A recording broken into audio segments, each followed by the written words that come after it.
শুরু করছে আজ নতুন পর্ব। প্রেতলোকে সবাইকে আরও একবার স্বাগত। আশা করছি সবাই খুব ভালো আছেন, সুস্থ আছেন। আজকে আমি যে ঘটনা লিখে পাঠিয়েছে সে থাকে কলকাতার বেহালায় আর কি। তো সে যেরকমভাবে লিখে পাঠিয়েছে ঘটনা সেরকমভাবে পড়ে শোনাচ্ছি। নমস্কার, আমার নাম সুপর্ণা, আমার বাড়ি বেহালায়। আর যে ঘটনা আমি আজ লিখে পাঠালাম সেটা আমাদের বাড়িতেই হয়ে গেছে। যে বাড়িতে আমি এখন থাকি সে বাড়িতেই হয়ে গেছে। ঘটনাটা আজ থেকে প্রায় 5-6 বছর আগের ঘটনা। তো বিষয়টা এরকম যে আমার যে হাজব্যান্ড তিনি কাজ করে কোল ইন্ডিয়াতে। এবার প্রথমে তার পোস্টিং ছিল হচ্ছে আসানসোল, রানীগঞ্জে। তো তখন আমরা একসাথে ওখানেই থাকতাম আর কি। তো তারপর যখন তার পোস্টিং কলকাতায় হয়ে যায় তো আমরা কলকাতায় চলে আসি, আমি, আমার মেয়ে, আমার হাজব্যান্ড, তিনজনে। এবার প্রথমে আমরা যে বাড়িতে কলকাতা আসার পরে যে আমরা বাড়িতে উঠেছিলাম আর কি, ভাড়া বাড়ি ছিল ওটাও। তো সেখানে সব কিছুই ভালো ছিল। যে বাড়ির মালিক তিনিও ভালো ছিলেন। তিনি এবং তার যে ওয়াইফ, তিনি দুজনে থাকতেন, দুজনেই বৃদ্ধা দুজনে থাকতো আর কি। তো ওরা ওপর তলায় থাকতো, আমরা নিচের তলায় থাকতাম ভাড়া। সব ঠিকঠাক ছিল, বেশ ভালো তাদের ব্যবহার। হ্যাঁ, আমাদের সাথে সম্পর্ক বেশ ভালো হয়ে গেছিলো। হঠাৎ করে একদিনকে তার ছেলে এলো। তার ছেলে থাকতো বাইরে, বিদেশে। তো তার ছেলে এলো, আসার পর থেকেই জানি না সে তার বাবা মাকে কী বুঝিয়েছিল। সেই ছেলে বাড়ি থেকে যাওয়ার পরেই যখন আবার ফিরে গেছিলো আর কি, তারপর থেকে তাদের দুজনের ব্যবহারে একটা অন্যরকম পরিবর্তন দেখা দেয়। যে আমাদের সবসময় খেয়াল যত্ন করতো, সবসময় খোঁজ খবর নিত, সন্ধ্যাবেলায় এসে আড্ডা মারতো আর কি আমাদের সাথেই। আমার মেয়েকে খুবই পছন্দ করতেন তারা, আদর করতো নিজের নাতনির মতো। তার একদম যেগুলো গুণ ছিল সেগুলো এখন তাদের পুরো উল্টো হয়ে গেছিলো আর কি। হ্যাঁ, এক সময় যে বাড়িতে ছিলাম আর কি, ওই বাড়িতে যেহেতু আমরা ছাদ ব্যবহার করতে পারতাম না, সেজন্য বাড়ির যে উঠোন, সেই উঠোনে আমরা জামা কাপড় মেলতাম। তো মাঝে মাঝেই দেখতাম জামা কাপড়গুলো ভেজা, শুকনো জামা কাপড় শুকিয়ে যাওয়ার পরেও জামা কাপড়গুলো ভেজা। তো একদিনকে আমি দেখেছিলাম যে ওপরতলা থেকে, বারান্দা থেকে সেই বৃদ্ধা আর কি, বাড়ি মালিকের বউ, জল নিয়ে জামা কাপড়ের মধ্যে ফেলছে, শুকনো জামা কাপড়গুলো ভিজিয়ে দিচ্ছে। এরকম বেশ আমরা 5-6 মাস এরকম টর্চার সহ্য করেছিলাম। যেহেতু আমার হাজব্যান্ড খুবই নিরীহ একটা মানুষ, নিরীহ বলতে কারোর সাথে কোনো ঝুট ঝামেলায় যায় না, কারোর সাথে কোনো উঁচু স্বরে কথা বলে না। তো সেই জন্য সে বারণ করতো, আমি বলতে চাইলেও বারণ করতো, বলে ছেড়ে দাও, কী দরকার, বয়স্ক মানুষ, এসব বলতো আর কি। তো আমি তার কথা ভেবে আর কিছুই বলতাম না। এবার আমার মেয়ে যে স্কুলে পড়তো আর কি, সেই স্কুলেই তার একটা বেস্ট ফ্রেন্ড ছিল, তার নাম ছিল সুমনা, আর আমার মেয়ের নাম হচ্ছে সুকন্যা।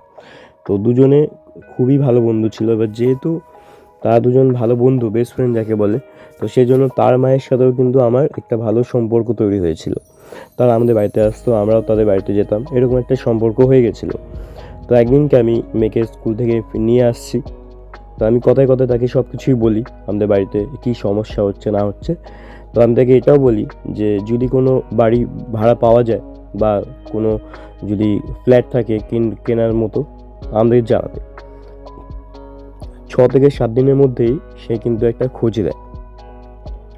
সেটা হচ্ছে তাদের যে পাড়া, সুমনাদের যে পাড়ায় থাকে, সেই পাড়াতেই তার বাড়ি থেকে 5-10 মিনিটের ডিস্টেন্সে একটা বাড়ি।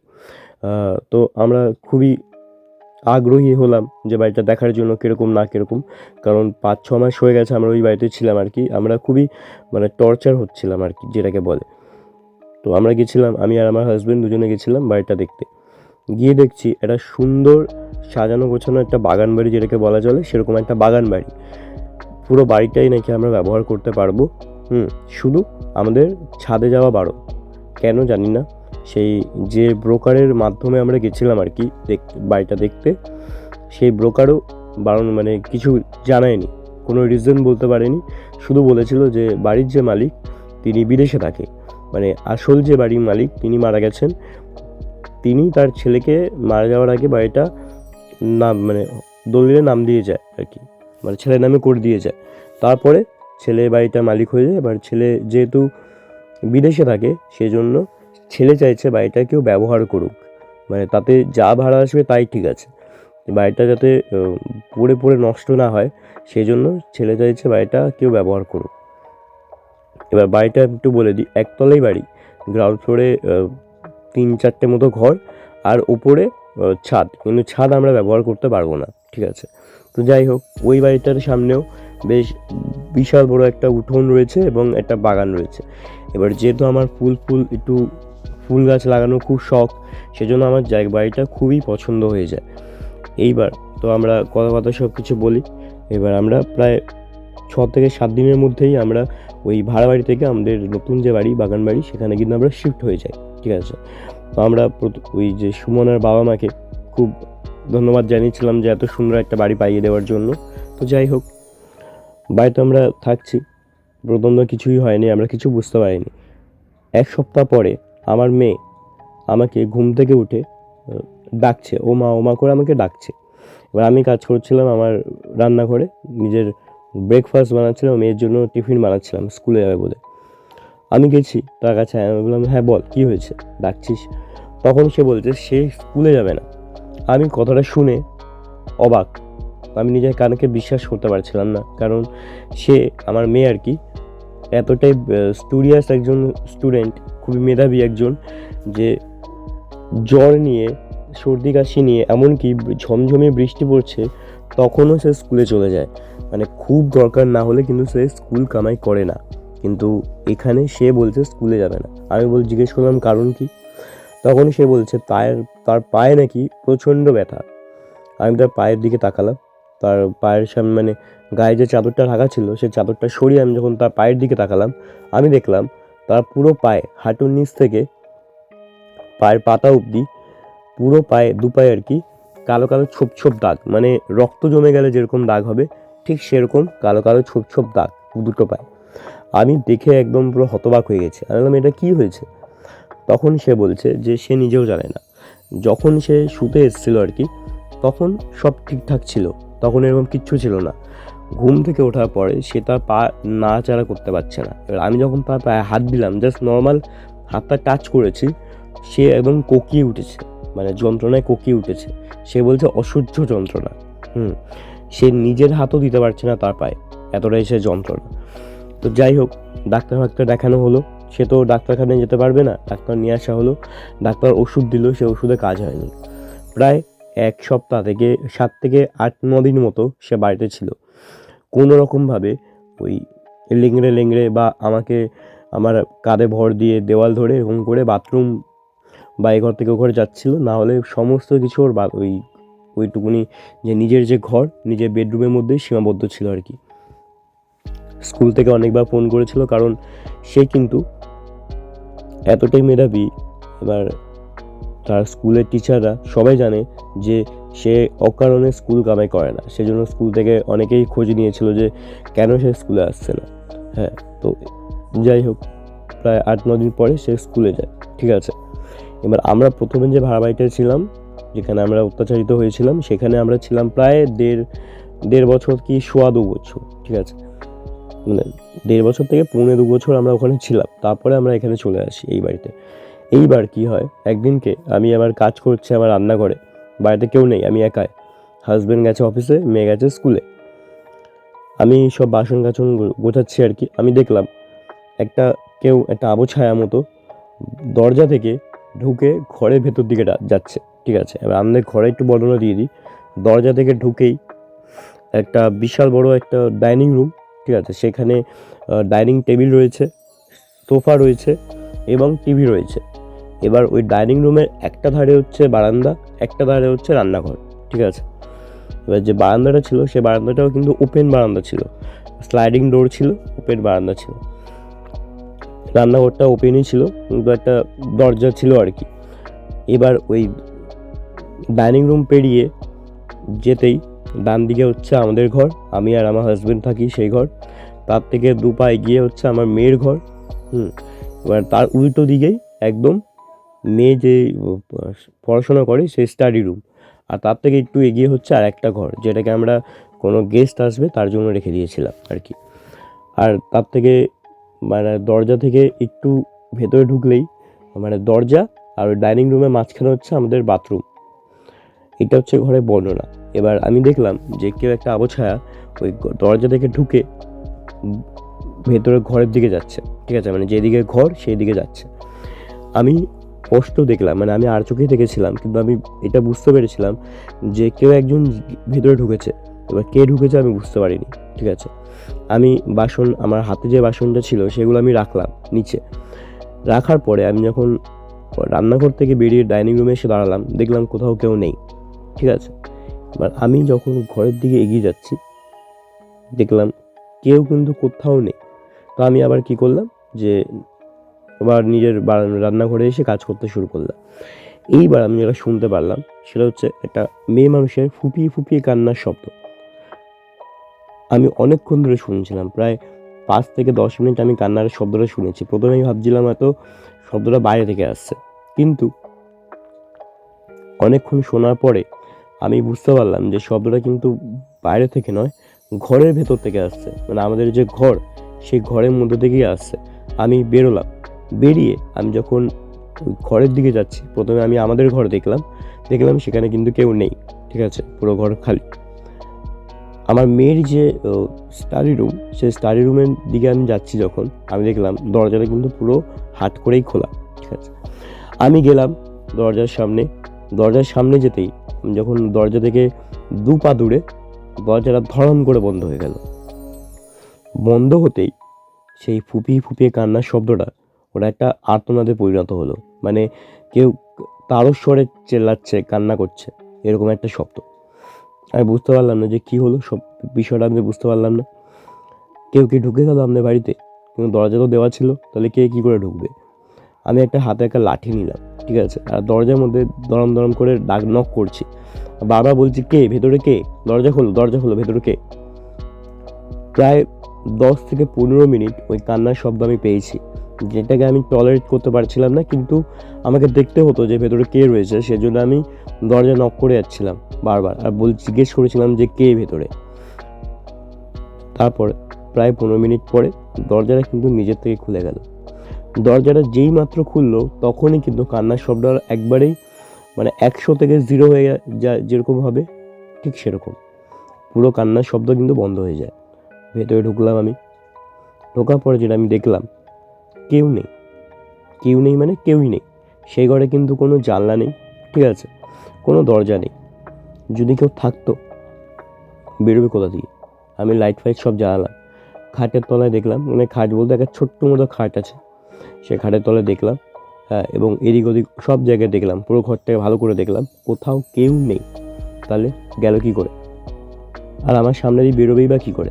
আমি তো দরজা দিয়ে ঢুকেছি। জিনিসটা কিন্তু খুব অবাক করে লাগলো। আমি নিজের ডাইনিং রুমে চলে এলাম, এসে আমি নিজের মতো করে টিভি দেখছিলাম।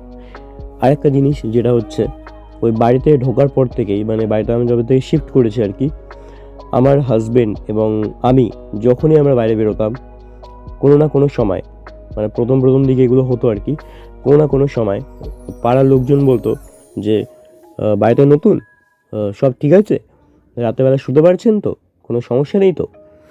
আমরা যতবারই জিজ্ঞেস করতাম যে কেন, কী সমস্যা, কী হয়েছে, কোনো ব্যাপার আছে নাকি, কেউ কিন্তু কোনো সব কথা বলতো না, শুধু এইটুকুনি জিজ্ঞেস করতো। যখনই জিজ্ঞেস করা হতো যে কেন বলছেন এরকম কেন, তখনই তারা বলতো না এমনি জিজ্ঞেস করছিলাম আর কি, আগের যে ভাড়াটি ছিল সে তো বেশি দিন থাকতে পারেনি, সেজন্য আর কি জিজ্ঞেস করছিলাম, ব্যাস এইটুকুনি। কিন্তু আমার কেন মনে হতো যে তারা হয়তো কিছু জানে, আমাদের বলছে না। প্রায়, মানে এখানে শিফট হওয়ার প্রায় 3-4 দিন বা তারও বেশি কিন্তু এরকম আমাদের জিজ্ঞেস করেছে। যেখানেই যেতাম, পাড়ার লোক হোক বা দোকানে গেলে হোক, বাজারে গেলে হোক, যেখানেই যেতাম, দেখলে পরে এই একই কথা জিজ্ঞেস করতো আমাকে, আমার হাজব্যান্ড যাকে যখন পেতো তখন তাকে জিজ্ঞেস করতো। তো যাই হোক, একদিনকে আমি নিজের কাজ ফাজ ছেড়ে দুপুরবেলা বই পড়ছি, ঠিক আছে, আমার মেয়ের স্কুল থেকে ফোন আসে, তার স্কুলের প্রিন্সিপালের। আমি ফোনটা ধরলাম, জিজ্ঞেস করে প্রিন্সিপাল বলল যে আপনি তাড়াতাড়ি স্কুলে আসুন, আপনার মেয়ে সুকন্যার খুবই শরীর খারাপ। হ্যাঁ, তো আমি তাড়াহুড়ো করে গেলাম, রেডি ফেডি হয়ে তাড়াহুড়ো করে গেলাম। এবার প্রথমে যেখানে আমরা ছিলাম আর কি, সেখান থেকে আমার মেয়ের স্কুল ছিল খুবই কাছে, মানে আমি নিয়ে আসতাম, আমি দিয়ে আসতাম আর কি। এবার এখন যে বাড়িতে আছি আমরা, সেই বাড়িতে কিন্তু বাড়ি থেকে মেয়ের স্কুলটা একটু আগের তুলনায় অনেকটা দূরে হয়ে গেছে। তো সেজন্য আমার মেয়ের বন্ধু যে সুমনা, সে যেহেতু ওর বাবার বাইকে করে যায় আসে, তো তারাই বলেছিল যে সুকন্যাকেও তার সাথে পাঠিয়ে দিতে। তো সেই জন্য আমার যাওয়া হতো না স্কুলে। তো যাই হোক, আমি গেলাম সেদিনকে স্কুলে। গিয়ে আমি যখন প্রিন্সিপাল রুমে ঢুকলাম, আমার মেয়ে আমার কাছে এসে আমাকে জড়ি ধরে হাউ হাউ করে কাঁদছে। আমি বললাম, কী হয়েছে? প্রিন্সিপাল আমাকে বলছে যে আসুন বসুন, কথা আছে। আমি বসলাম গিয়ে। প্রিন্সিপাল বলছে যে তাদের নাকি সেদিনকে ক্লাস টেস্ট ছিল, মানে সুকন্যাদের পুরো ক্লাসরুমটা সেদিনকে ক্লাস টেস্ট ছিল। তো যে টিচার ছিল আর কি, ইনভিজিলেটর, তো তিনি কোয়েশ্চেন পেপার দিয়েছে, অ্যান্সার শিট দিয়েছে। দেওয়ার পরে প্রায় 10 মিনিট হয়ে গেছে যে ইনভিজিলেটর আর কি, টিচার যে ছিলেন, তিনি দেখছেন যে সুকন্যা কিচ্ছু লিখছে না। তার কোয়েশ্চেন পেপার, অ্যান্সার শিট সব কিছুই কিন্তু টেবিলে রাখা, আর সে নিচু হয়ে, মাথাটাকে নিচু করে সামনে আর পেছনে দোল খাচ্ছে বারবার করে। তো প্রায় 10 মিনিট কেটে যাওয়ার পরে যখন সেই টিচার মানে ইনভিজিলেটর তার কাছে যায়, গিয়ে জিজ্ঞেস করে যে সুকন্যা, তোমার কি হয়েছে, তুমি লিখছো না কিছু? কোনো সাড়া শব্দ নেই। 5-6 বার জিজ্ঞেস করার পরেও যখন কোনো সাড়া শব্দ সে পায় না, সে দেখে যাচ্ছে ক্রমাগত সুকন্যা মাথাটাকে নিচু করে শুধু সামনে আর পেছনের দিকে দুলছে, তখন কিন্তু সে তার কাঁধটাকে ধরে ঝাঁকিয়ে দেয়। ঝাঁকানোর পরেই সেই সুকন্যা মাথাটাকে ওপর দিকে তুলে সেই ইনভিজিলেটর টিচারকে বলে যে নিজের চরকায় তেল দিন, আমাকে নিয়ে অত ভাবতে হবে না আপনার। তখন সেই টিচার বলে যে তুমি এসব কী কথা বলছো? তুমি জানো আমি কে? তুমি একজন টিচারকে এরকম করে বলতে পারছো কী করে? তোমার এত সাহস হয় কী করে? এরকম করে যেই বলেছে, সুকন্যা প্রচণ্ড ক্রোধিত হয়ে যায়, মানে প্রচণ্ড রেগে যায়, এবং তাকে বলে যে নিজের কাজ কর গিয়ে, আমার চরকার তেল দিস না, আমার পেছনে লাগিস না, এমনি করে তুই তাকারি করতে শুরু করে। এরপর সে টিচার দেখছে যে তার চোখে মানে মনে হচ্ছে জন্মের রাগ ফুটে উঠেছে তার চোখে, মানে এতটাই সে চিৎকার করছে, এতটাই সে রেগে গেছে আর কি। বাকি যে স্টুডেন্ট ছিল তারাও ভয় পেয়ে গেছিলো ওই সুকন্যার ব্যবহার দেখে। তো তারপর সেই টিচার আবার তাকে বলে, তুমি কিন্তু এবার বাড়াবাড়ি করছো, আমি কিন্তু তোমার নামে কমপ্লেন করব। তখন সুকন্যা বলে, যা করার তুই করে নে, আমি তোকে ভয় পাই না। এই বলে সে তার অ্যান্সার শিট আর যে কোয়েশ্চেন পেপার দুটোকে নিয়ে ছিঁড়ে কুচি কুচি করে ফেলে দেয়। তখন টিচার বলে, তুমি এটা কী করলে?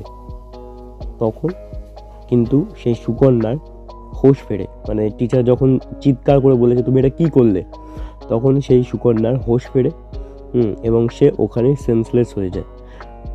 তাকে ডাকা হয়, ডাকার পরে তাকে বলা হয় যে তুমি মানে সে কী করেছে। তখন সুকন্যা বলছে যে তার কিচ্ছু মনে নেই, তার শুধু এইটুকুনি মনে রয়েছে যে সেই টিচার তাকে অ্যান্সার শিট আর কোয়েশ্চেন পেপার দিয়েছিল, ব্যাস। তারপরে তার কাঁপুনি দিয়ে জ্বর আসার মতো একটা কাঁপুনি এসেছিলো আর কি, সারা শরীরে কেঁপে গেছিলো। তারপর থেকে কিন্তু তার কিচ্ছুটি মনে নেই, ঠিক আছে? সে কী করেছে, কী বলেছে, কিচ্ছু না। এই কথাটা কিন্তু সেই টিচার মানে ইনভিজিলেটর যিনি ছিলেন তিনি কিন্তু বিশ্বাস করতে নারাজ, কারণ তিনি নিজের চোখে দেখেছে যে সুকন্যা কী বলেছে, কী করেছে। তারপরেও যখন সুকন্যা বলছে যে আমি কিচ্ছু জানি না, আমি কিছু করিনি, এই কথাটা কিন্তু সে মানতে রাজি হচ্ছে না। সে বারবার একটাই কথা বলছে, তুমি ইচ্ছা করে করেছো, তুমি পড়াশোনা করে আসোনি, তাই জন্য তুমি ইচ্ছা করে করেছো। কিন্তু বাকি সব টিচার জানে যে সুকন্যা কতটা মেধাবী, কতটা স্টুডিয়াস একজন স্টুডেন্ট, ঠিক আছে? তো তারপরে এই কথা বলার পরে প্রিন্সিপাল থামে। তখন সুকন্যা আমাকে জড়িয়ে ধরে হাউমাউ করে কাঁদছে আর বলছে, মা বিশ্বাস করো আমি কিচ্ছু করিনি, আমার কিচ্ছু মনে নেই, আমার শুধু এইটুকুনি মনে আছে যে টিচার এসে আমাকে অ্যান্সার শিট আর কোয়েশ্চেন পেপার দিয়েছে, ব্যাস। আমার আর কিচ্ছু মনে নেই, আমি আর কিচ্ছু জানি না, আমি কিচ্ছু বলিও নি, কিচ্ছু করিও নি। আমার যখন জ্ঞান ফেরে আমি দেখছি যে আমার সামনে আমার কোয়েশ্চেন পেপার, অ্যান্সার শিট সব কুচি কুচিভাবে ফেলা, আমি নিজেও জানি না সেটা কে করেছে। তখন সে প্রিন্সিপাল বলে যে দেখুন, আমরা জানি যে সুকন্যা কেমন স্টুডেন্ট, ঠিক আছে? এটা জাস্ট সামান্য একটা ক্লাস টেস্ট ছিল, এটা সেরকম ম্যাটারও করে না। তো বেটার এটাই হবে যে আপনি একটু আপনার মেয়ের কাউন্সেলিং করান, ঠিক আছে? আপনি বাড়িতে নিয়ে যান, কয়েকদিন রেস্ট করান আপনার মেয়েকে, তারপরে সুস্থ হলে স্কুলে নিয়ে আসবেন। তো তারপর আমি আমার মেয়েকে নিয়ে বাড়ি ফিরে আসি। রাতের বেলা ডিনার টেবিলে বসে আমি 3 জনে খাচ্ছি। আমি আমার হাজব্যান্ডকে বললাম কী হয়েছে তার স্কুলে আর কি, তার মেয়ের স্কুলে, সুকন্যা স্কুলে। আমি দেখলাম তার বাবা, আমার হাজব্যান্ড, একেবারে নির্বাক, যে কিনা মেয়ে বলতে অজ্ঞান, যে মেয়ের প্রত্যেক কটা চাহিদা, প্রত্যেক কটা আবদার পূরণ করে, একবার বলা মাত্রই সব কিছু এনে দেয় তার সামনে।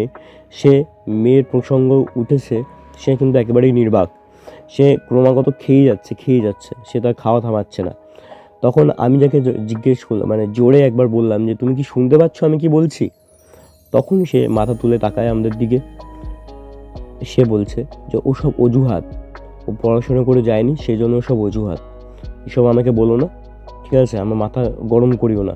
এবং আমরা দেখলাম, আমি আর আমার মেয়ে সুকন্যা, যে তার মাথাটা, চোখটা প্রচণ্ড লাল হয়ে গেছে। মানে কোনো নেশা করলে বা অনেক দিন, প্রায় 10-12 দিন না ঘুমালে মানুষের চোখ যেরকম লাল হয়ে যাবে, ঠিক সেরকম লাল হয়ে গেছে, সেরকম করে বলে যাচ্ছে। তখন আমি তাকে বললাম যে তুমি কি পাগল হয়ে গেছো? তুমি জানো তোমার মেয়ে কতটা পড়াশোনায় ভালো, ও এইসব করবে তোমার মনে হয়?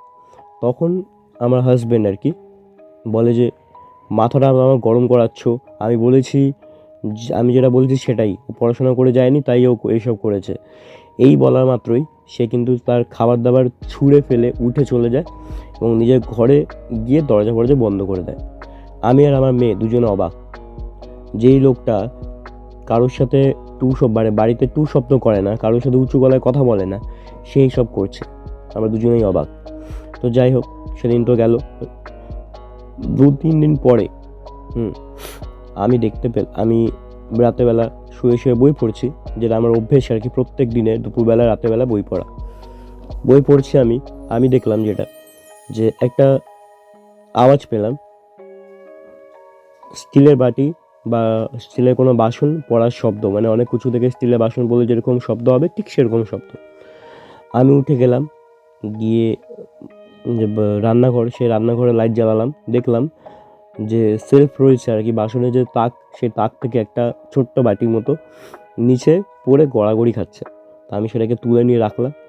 লাইট নিভে যখন আমি ফিরছি, আমি দেখছি যে আমার বারান্দার যে কার্টেন্স আর কি, পর্দাগুলো, সেগুলো কিন্তু এলোমেলোভাবে ওড়াউড়ি করছে। মানে বাইরে ঝড় হলে যেরকম সব হবে, পর্দা নড়ে, ঠিক সেরকমভাবেই কিন্তু পর্দাগুলো ওড়াফেরা উড়ছে আর কি। তাই বললাম কী হলো ব্যাপারটা, এরকম করে তো ওড়ার শব্দ না। এবার পর্দাটা উড়ছে, সেটা কিন্তু একটাই পর্দা, মানে দুদিকে দুটো পর্দা কিন্তু উড়ছে না, একটাই পর্দা উড়ছে। যদি ঝড় ওঠে তাহলে দুটো পর্দা ওড়ার কথা, একটা পর্দা কেন উড়ছে? আমি সেখানে গেলাম, আমি বললাম কোনো বিড়াল ফিড়াল কিছু এসছে বোধহয় বা কিছু। আমি গেলাম, পর্দাটা সরাতেই আমি যেটা চোখে আমার এলো সেটা দেখার জন্য আমি একেবারেই প্রস্তুত ছিলাম না। আমি দেখছি যে একটা মহিলা বলা ভুল হবে, একটা অশরীরী দাঁড়িয়ে রয়েছে একদম বারান্দার একটা কোনায়, ঠিক আছে? আমাদের ওয়াশিং মেশিন ছিল বারান্দায়, সেই ওয়াশিং মেশিনের পাশে সেই মহিলাটা দাঁড়িয়ে রয়েছে, যার পেট অবধি আছে, তারপর আর কিচ্ছু নেই। মানে পেট অবধি স্পষ্ট দেখা যাচ্ছে তার। তারপরে ওই সেই জিন হয় যেরকম, জিন আলাদিন যেরকম হয়, একটা কৌটো মতো থেকে বেরোয়, তারপরে কিছুটা দেখা যায়, তারপরে পুরো ধোঁয়াশা মতো, ঠিক সেরকমই তার চেহারাটা ছিল আর কি। চুলগুলো ছিল উস্কো খুস্কো, দুদিকে ঝুলছে। তার মুখ, হাত পা তো দেখাচ্ছিল না, হাত, মুখ আর গলা সাদা ধবধবে, চোখ কিচ্ছু নেই, কালো কুচকুচে চোখ, আর ঠোঁটটা ছিল একবারে লাল, টকটকে লাল, যেন কারোর রক্ত খেয়ে এসছে এরকম। তো সে আমার দিকে তাকিয়ে রয়েছে, আমি তার দিকে তাকিয়ে রয়েছি। সে কিন্তু আমাকে কোনো রকম ক্ষতি করছে না আমার, এবং আমাকে কোনো রকম ভয় দেখাচ্ছে না। সে আমার দিকে একভাবে তাকিয়ে রয়েছে, আমিও তার দিকে একভাবে তাকিয়ে রয়েছি। আমি বুঝতে পারছিলাম যে আমার মধ্যে যে নড়ার শক্তি, আমি যে পিছিয়ে আসবো বা এগিয়ে যাব, সেই শক্তিটা আমার শরীরে নেই। আমার পুরো শরীর অবশ হয়ে গেছে, মনে হচ্ছিল আমি ওখানে স্ট্যাচু হয়ে গেছি। না আমার হাত পা নড়ছে, না আমার বডি নড়ছে, না আমার চোখ নড়ছে, কিচ্ছু আমার নড়ছে না।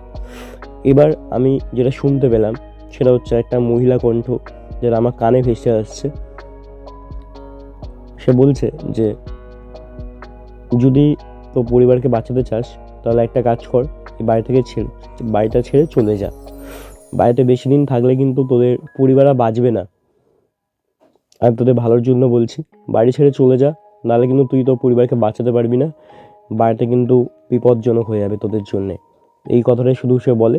বলার পরে 5-10 সেকেন্ডের মধ্যেই কিন্তু সে পুরো অশরীরটা উধাও হয়ে যায়। উধাও হওয়ার পরে আমি দেখলাম যে আমি আমার হাত পা সব কিছু নাড়াতে পারছি। আমি সঙ্গে সঙ্গে নিজের ঘরে এসে দরজা ফরজা দিয়ে শুয়ে পড়লাম। তারপরে আমার পুরো রাতটা একটা ফোঁটাও আমার ঘুম হয়নি। পরদিন সকালবেলা আমি যখন আমার হাজব্যান্ডকে বলি, সে বিশ্বাস করতেই চাইছে না। সে খালি একটাই কথা বলে যাচ্ছে, দূর এসব ভুলভাল বলো না, মেয়ের সামনে ও ভয় পেয়ে যাবে। তো একটাই কথা বলে যাচ্ছে বারবার। তো আমি বুঝতে পারছিলাম না আমি কী করে তাকে বিশ্বাস করাবো। ঠিক আছে, তো আমি আশেপাশে আমার পাড়ায় যারা যারা আমাকে জিজ্ঞেস করছিল আর কি, যে রাতে ঘুম হয় কি না, ঠিকঠাক সব কিছু রয়েছে কি না, তাদেরকে আমি জিজ্ঞেস করতে শুরু করলাম যে আপনারা কি বাড়ির সম্বন্ধে কিছু জানেন? যদি জেনে থাকেন প্লিজ আমাদের জানা। কারণ আমি যেটা জেনেছি দেখেছি আর কি, সেটা আদৌ সত্যি না আমার স্বপ্ন সেটা আমি নিজেও বুঝতে পারছি না। আমার মেয়ের যে বন্ধু সুমনা, তার যে মা, তাকেও আমি জিজ্ঞেস করি যে সে কিছু জানে কি না। সেও কিন্তু নির্বাক, সেও কিচ্ছু জানে না। ওই দিনের পর থেকে ওই রাতের পর থেকে যেটা লক্ষ্য করলাম সেটা হচ্ছে আমাদের তিনজনেরই ব্যবহারে একটা আমূল পরিবর্তন দেখা দেয়। তিনজনেই খিটখিটে হয়ে গেছে। কেউই কারোর সাথে ভদ্রভাবে ঠিকভাবে কথা বলছি না। অল্প একটুতে রেগে যাচ্ছি তিনজনের ওপরে। আর তারপরে শরীর খারাপ, একদিন আমার শরীর খারাপ তো একদিন আমার মেয়ের, একদিন আমার মেয়ে ঠিক হচ্ছে তো আমার হাজব্যান্ডের। প্রত্যেকটা দিন কারো না কারো শরীর খারাপ।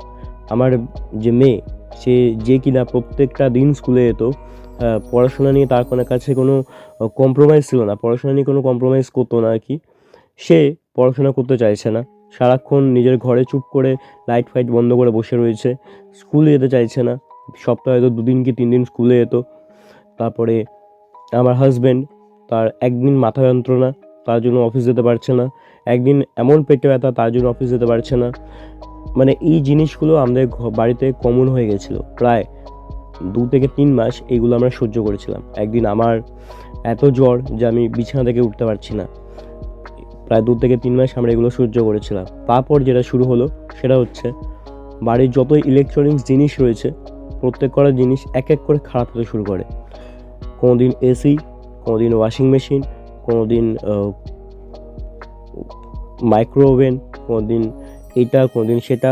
যত ইলেকট্রনিক জিনিস রয়েছে আর কি, প্রত্যেক কটা জিনিস এক এক করে খারাপ হতে শুরু করে। বা প্রত্যেক কটা জিনিস ঠিক করতে তো টাকা লাগে, অত টাকা কোথায় পাওয়া যাবে? এই জিনিসগুলো কিন্তু প্রত্যেক পর হতেই শুরু করছে, কোনো থামার নামগন্ধ নেই। একদিন কি হয়, রাতের বেলা আমার মেয়ের সন্ধ্যেবেলা থেকে মারাত্মক জ্বর, মারাত্মক তুমুল জ্বর যেটাকে বলে, ধুম জ্বর সেটা। সে চোখ খুলে তাকাতে পারছে না, এতটাই তার জ্বর। তো ওষুধ খাওয়ানো হয়, মাথায় জল পট্টি দেওয়া হয়, কিছু তার হচ্ছে না। তো আমি সেদিনকে আমার হাজব্যান্ডকে বললাম যে তুমি আজকে একা শো, আমি আমার মেয়ের সাথে শুচ্ছি।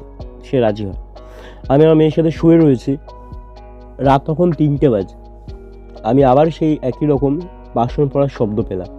আমি উঠে এলাম, আসার পর দেখলাম সে বাসন রান্নাঘরে কিন্তু কোনো বাসন পড়ে নেই।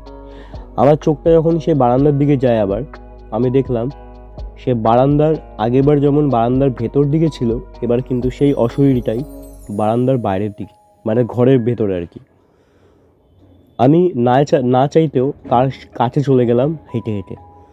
তারপর সে আমায় বলছে যে কিরে, তোকে না আমি বারণ করেছিলাম এ বাড়িতে থাকতে? তোকে আমি কত করে সেদিনকে বললাম যে বাড়ি ছেড়ে চলে যা, যদি বাঁচতে চাস তো বাড়ি ছেড়ে চলে যা। দেখছিস তোদের সাথে কি হচ্ছে, তারপরেও এই বাড়িতে রয়ে গেছিস। কী চাইছিস? তোদের পরিবার, নিজের পরিবার নিজে শেষ করতে চাইছিস?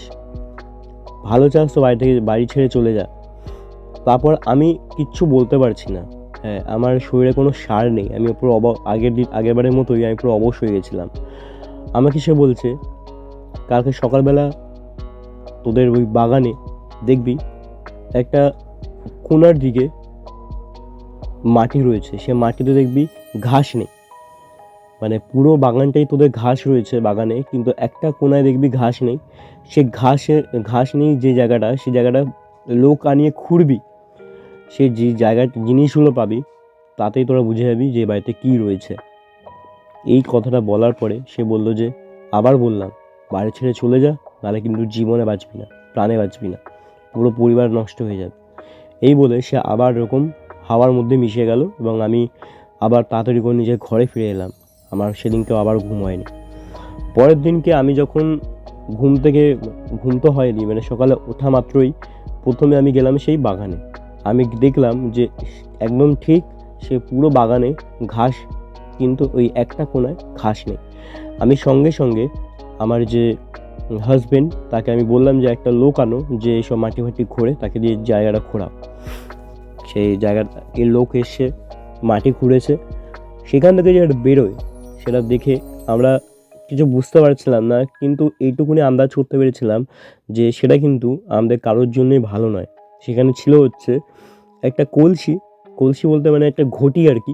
সে ঘটির ভেতরে একটা লেবু, যেটা মানে লেবু তো নয়, মনে হচ্ছিলো কয়লা, মানে এতটাই কালো হয়ে গেছিলো আর কি কয়লা। দুটো আলপিন, 4-5টা সজারু কাটা, একটা লাল রঙের কাপড় আর একটা পুতুল, ব্যাস এই কটা জিনিস। আমরা এইটুকুনি বুঝে গেছিলাম যে সেখানে বাজে কিছু করা হয়েছে সেই বাড়িটার ওপরে, সেই জন্য এসব হচ্ছে আর কি আমাদের সঙ্গে। তো এই জিনিসগুলো দেখার পরে আমার হাজব্যান্ড আমার কথাগুলো বিশ্বাস করে। আমি আমার হাজব্যান্ডকে সব কিছু বলি যেগুলো আমি ফিল করেছি প্রত্যেক কটা দিন, যেগুলো আমি ওই যে অশরীরকে আমি দেখতে পেয়েছি সেগুলো আমি তাকে বলি, তখন সে বিশ্বাস করে। এবং তখন আমি ঠিক করি আমার যে কুল দেবতা, মানে আসানসোলে যখন আমরা ছিলাম আর কি, সেখানে একটা আশ্রমে ছিল, সেই একটা কুল দেবতা ছিল আর কি, তার কাছে আমি দীক্ষিত। তো তাকে আমি ফোন করি, তার শিষ্য ফোন তোলে এবং তাকে আমি বলি যে তার ওই যে স্বামী রয়েছেন কুলদেবতা, তার সাথে কথা বলাতে। আমি কথা বললাম, সব কিছু জানালাম, A to Z সব বললাম, বাড়িতে ঢোকার পর থেকে কী হয়েছে সব বলার পরে তিনি বললেন যে যে জিনিসটা আমরা উদ্ধার করেছি বাগান থেকে, সেটা ছবি তুলে পাঠাতে। আমি পাঠালাম, সে সেটা দেখলো।